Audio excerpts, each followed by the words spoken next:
Dans cette vidéo, on va parler des fonctions, qui est un mécanisme indispensable quand on veut écrire des codes un petit peu longs et un petit peu complexes. Ça va nous permettre de mieux les écrire, de mieux les comprendre, de mieux les lire et de mieux les maintenir. Une fonction, c'est une routine de programmation, c'est-à-dire un algorithme ou bien une partie de l'algorithme qu'on va isoler du reste du code. On va définir ses entrées, définir ses sorties et on va le séparer du reste. Ça va réaliser une tâche bien identifiée et cette tâche bien identifiée, on va pouvoir l'utiliser, c'est-à-dire appeler la fonction autant de fois que nécessaire dans le reste du programme. Utiliser des fonctions, ça a énormément d'avantages. Le premier, c'est que comme c'est une partie séparée et identifiée, une fois qu'on l'a écrite, testée et qu'on est sûr qu'elle fait ce qu'on veut, on la met de côté et d'une certaine façon, on s'en préoccupe plus et on n'a plus à vérifier que ça fonctionne et que ça interagit bien avec le reste. Un autre avantage, c'est que, comme j'ai dit, on peut l'appeler autant de fois qu'on veut. Donc on l'écrit une fois, mais on l'appelle autant de fois que nécessaire.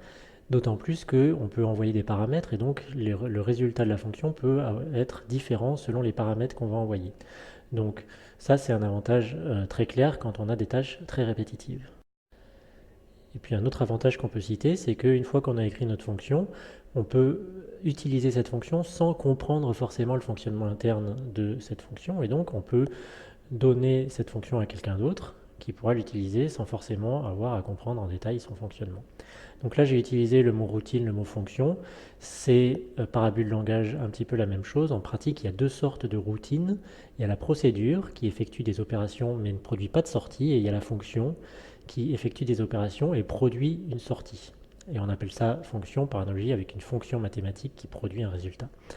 Donc comme la façon de programmer ces deux choses est très similaire, on peut par abus de langage appeler ça fonction, procédure. Tout ça est un peu similaire. On utilise aussi le terme de méthode, qui est en fait une fonction qu'on applique à un objet quand on fait de la programmation dite orientée objet. Donc si vous ne savez pas ce que c'est, ça n'a pas d'importance, mais pensez que peut-être vous entendrez ce terme de méthode et pensez que c'est quelque chose qu'on peut comparer de façon très proche à une fonction. On a déjà utilisé des fonctions ensemble, c'est des fonctions dites natives. Donc par exemple en Python, la fonction print qu'on a déjà utilisée, la fonction range. En Python, comme dans beaucoup de langages, la fonction se reconnaît avec les parenthèses. On met des paramètres entre parenthèses. Donc, quand il y a plusieurs paramètres, on met un paramètre, virgule, un paramètre, virgule, un paramètre entre parenthèses. C'est ce qu'on a fait quand on a utilisé la fonction range. Il y a énormément de fonctions disponibles dans la documentation. Une deuxième source de fonctions, c'est les bibliothèques ou des modules, ou on appelle ça aussi des librairies par abus de library en anglais, qui sont créés par des tiers pour chaque langage. Donc par exemple en Python, des modules très utilisés sont NumPy, Matplotlib, EasyGui, Pygame et beaucoup d'autres. Et puis bien sûr, c'est ce qu'on va voir, chaque programmeur peut écrire ses propres fonctions pour simplifier son propre programme. Donc un exemple de fonction qu'on n'avait pas déjà vu forcément, c'est le module math, donc la bibliothèque math. Et comme son nom l'indique, la bibliothèque math propose des fonctions mathématiques. Donc dans cet exemple simple, je vais calculer la tangente d'un angle. Donc j'ai mon angle en degrés, donc 34 degrés. Je vais le convertir en radian grâce à la fonction radian de la bibliothèque math.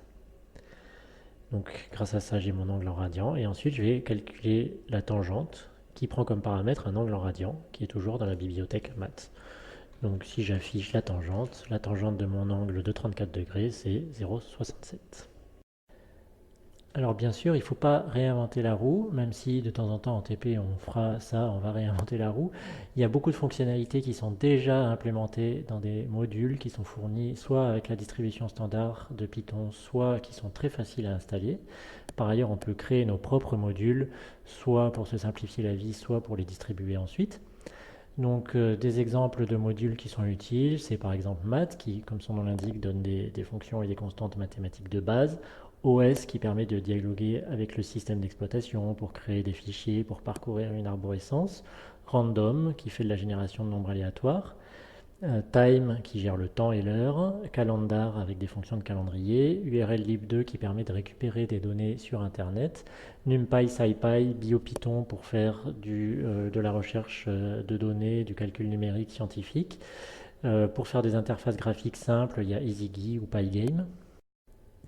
Que le module soit intégré dans Python ou alors installé à part, quand on écrit un programme, il faut informer le programme qu'on va utiliser le module et donc il faut importer ce module. Donc si je prends l'exemple du module maths, donc je vais faire import maths et ensuite je vais pouvoir utiliser mon module. Donc par exemple, je vais pouvoir faire la racine carrée. Donc la racine carrée c'est sqrt comme square root.